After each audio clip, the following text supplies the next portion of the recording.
iconic. What's up and welcome back. I'm John Stark from MacMovieGuy.com, your favorite blind film critic, and today we're going to talk about Daredevil, Born Again, Season 2, Episode 1. We're doing recaps again, one more time. So this show does have audio description on Disney+. I believe it's deluxe, narrated by Jedediah Barton. That is what I believe in my heart of hearts. No, I didn't sit through the credits. I just know Disney's pattern. I believe I recognize the voice. So we're gonna roll with that for this review. So I said iconic at the beginning because what I liked was, in terms of audio description for this episode, was Kingpin, his white suit. It was actually labeled as being iconic, like his iconic costume. It was either iconic white suit or iconic costume, whatever it was. It was his look that he has had in comics like all the time. And what's great about that is, first of all, it's a recognition. It immediately ties the fans in, because let's face it, if you're here for Daredevil, for season 2 of Daredevil Born Again, likely you've read some comic books along the way. You've paid attention to nerd culture. So you are quite aware of certain things in terms of what is. And while it's a little hard to do that with Spider-Man, who's had like a bajillion suits, because then you have to go into is the Spider-Man 2099 suit. It's just, welcome to Iron Spider. Like, there's so many different Spider-Man suits, as evidenced through the Into the Spider-Verse versions of his character. But here, there's Kingpin's white suit is iconic. It is kind of like his thing. It's his look. It's what he does. I can't think of, I mean, I'm sure he's been revamped before, but that's not his iconic look.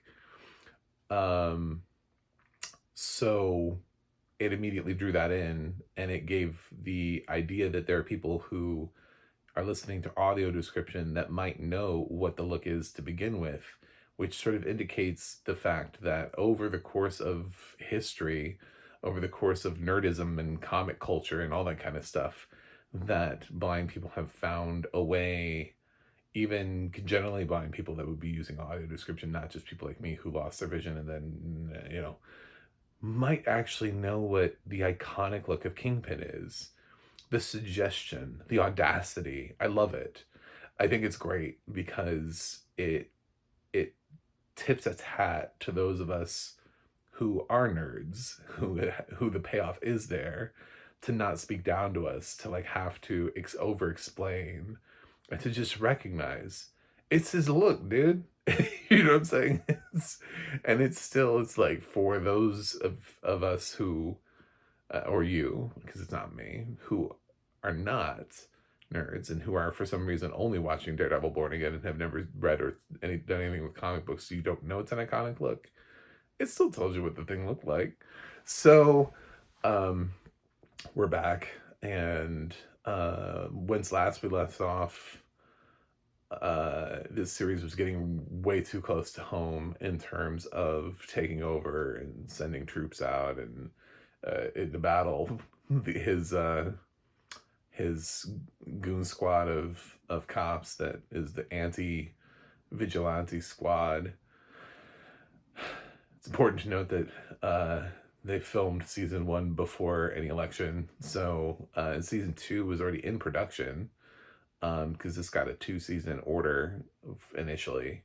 I don't know about a 3rd season. I don't know what Disney's doing with the show, so I guess we'll find out about that soon or shortly. But we're continuing from that storyline. In the season finale, Kingpin burst the guy's head open, which instantly answered are we going to be TVM? Oh, we're going to be TVMA. Okay. So here, there's a whole bunch of different things that are happening. Matt takes down a ship at the beginning. That's the best way I can describe that. The opening sequence is Daredevil taking down a cargo liner ship that had a whole bunch of people on it that we find out were smuggling weapons into the city, and he gets it to like sink to the bottom, and then Kingpin's upset, and his Cashman guy is upset, and there's something having to do with the who was Daredevil's contact, so he's worried about getting the captain and the first mate or whatever, who would have been the only two people who would have known was on the manifest, safely out of the city. He does work. Karen is in this a little bit. She doesn't do much. She's here. She does some punching bag stuff.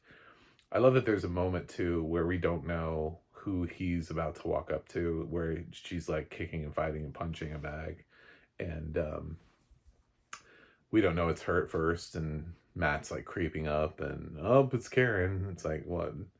I mean, I guess it could have been Jessica Jones in the first episode because she's already announced for the season. But I don't know. I feel like Jessica Jones knocks those bags off of. I think they go flying. I don't know that she can keep. I don't know her and Luke Cage can keep those bags on the thing. But anyway, so Karen didn't do much. Also not doing much was Matt's partner, Kristen. I think that's what her name was. Maybe it's Kirsten. Is it Kristen or Kirsten? I don't know.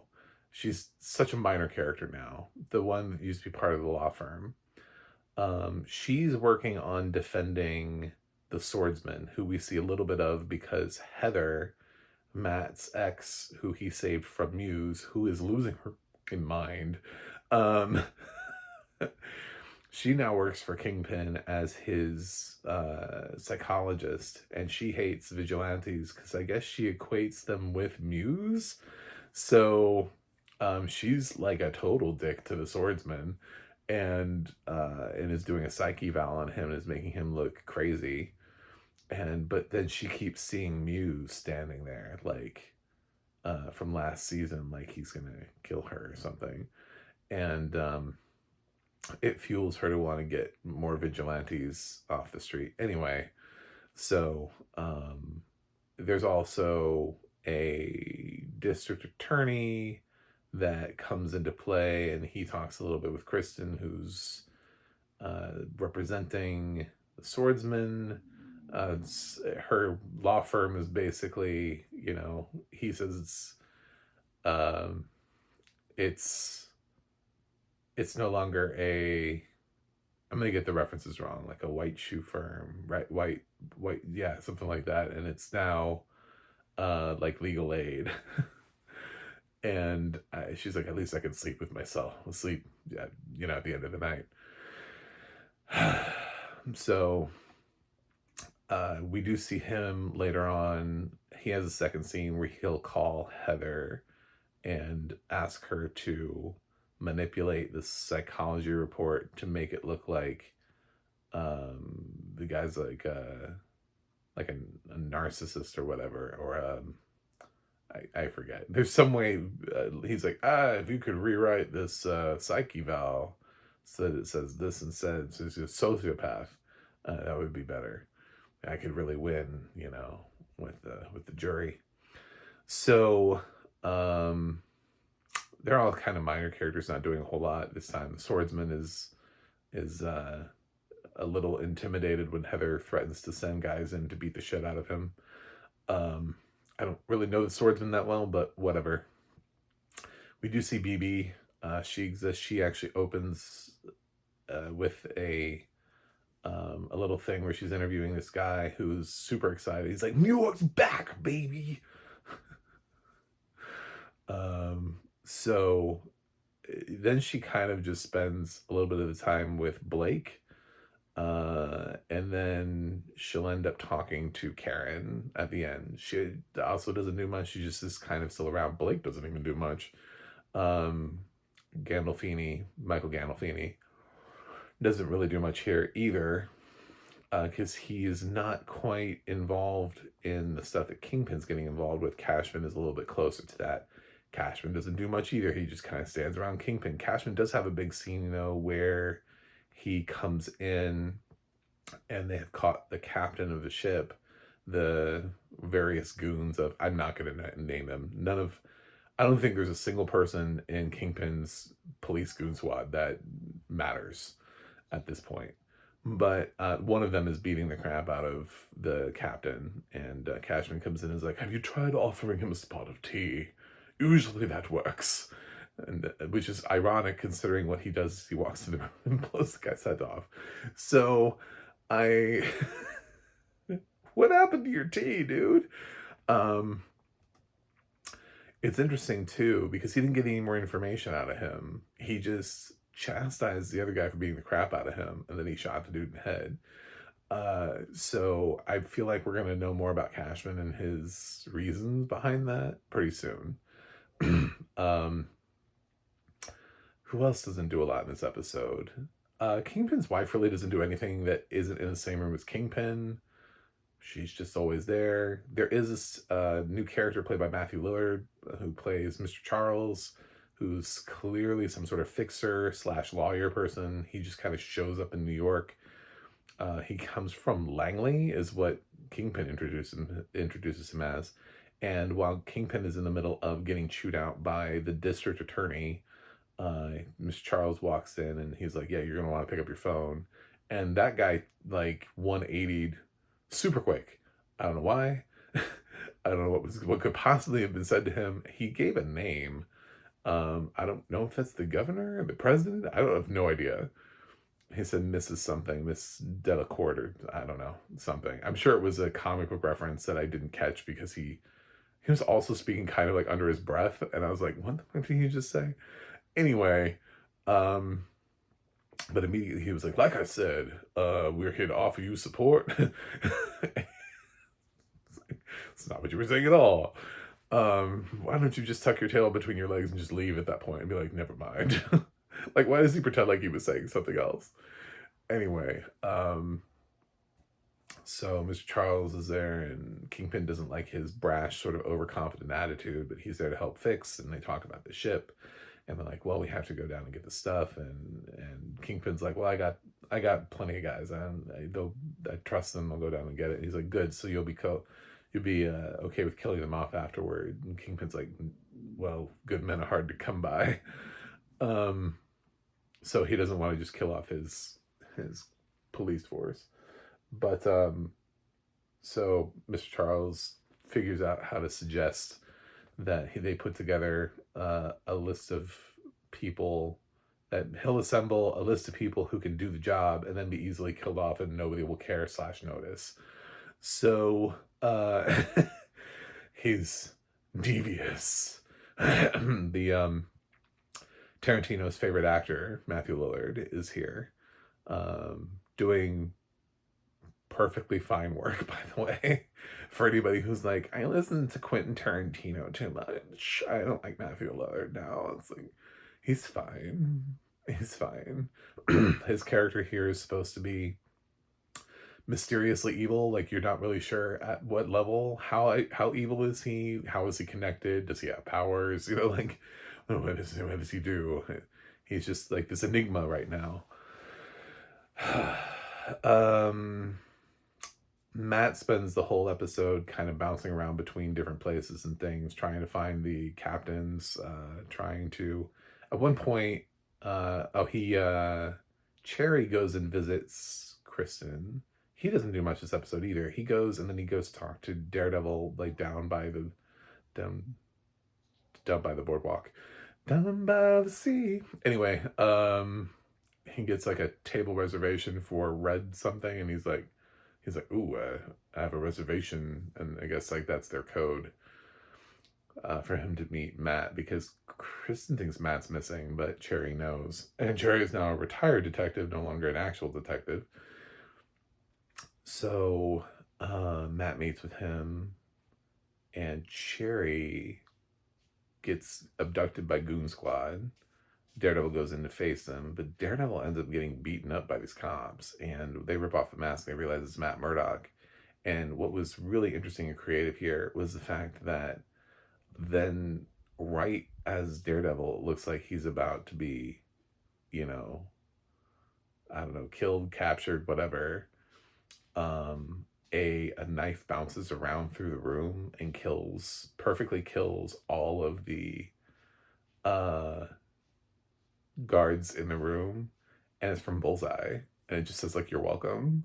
I think was what was written on the knife. So I guess Bullseye is on Team Daredevil now, and so um, wherever Bullseye was the whole time he was watching, and he killed everybody. He did not kill Daredevil, and he did not kill Cherry, but he killed everybody else that was in that room with this knife that like flitted around the room. So we didn't have any major character deaths. Jessica's not in this episode. Punisher's not in this episode. I didn't catch Frank in this episode either. He's supposed to be in this season as well, I believe. Still, he's still present in the series. So those characters did not exist. Foggy has not risen from the grave. That hasn't happened. Kingpin didn't explode any more heads, although Cashman did shoot someone in the head. And we did get a new character in Mr. Charles. So I think that's a pretty good summarization of the episode, the recap of the episode. I liked it better than I liked, especially where the series was headed. It took me a while in season 1. I didn't love season 1 because I thought season 1 it had problems. And then kind of at the end, it tries to go, wait. Please don't stop watching. So if I'm grading the season separately, I would say season 2 has started off strong a little bit. Even with the fact that everything made sense. Like I remember in the pilot when Matt throws Bullseye from the building, I was like, and he's like lying on the ground and he's like motionless, and then we find out Bullseye's not dead, and he's also not like in like a full body cast or anything like that. He's not. So I thought that was a bit like he has no healing factor. Bullseye does not have a healing factor. He would be. You can't just drop somebody off the roof of a building onto pavement and then have them just pick up and be like, oh, we're good. Because it was at least a 2-story, if not higher building, because there was a reference to them going upstairs. I think it was probably taller than that. Anyway, and he was thrown on the concrete. So something would have been broken. So, but luckily Bullseye survived so that he could save Daredevil's life here. And enemy of my enemy, I guess. There you go. That's what I got. That's Daredevil Born Again Season 2 Episode 1. What did you think of it? I'm not grading yet because I can grade at the end of the season, then put the review up on Tomato Meter. So that's what I'm going to do. I would say it's fresh right now, but so it's trending fresh. I'm happy with the direction. Thanks for watching. Thanks for subscribing. I'll see you guys next week.